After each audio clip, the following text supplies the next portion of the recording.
Добрий день. Ми з України, блядь.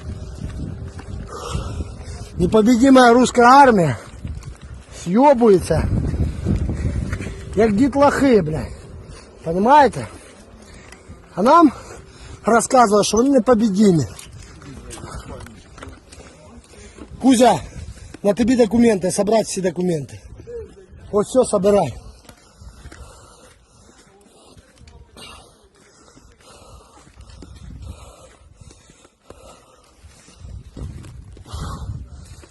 Выйди на формозу, хай миномета заберет 120.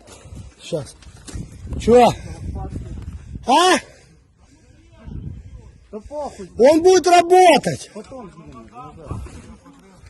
Там все на тих танцах.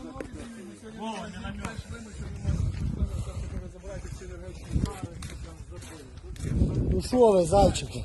Как дела?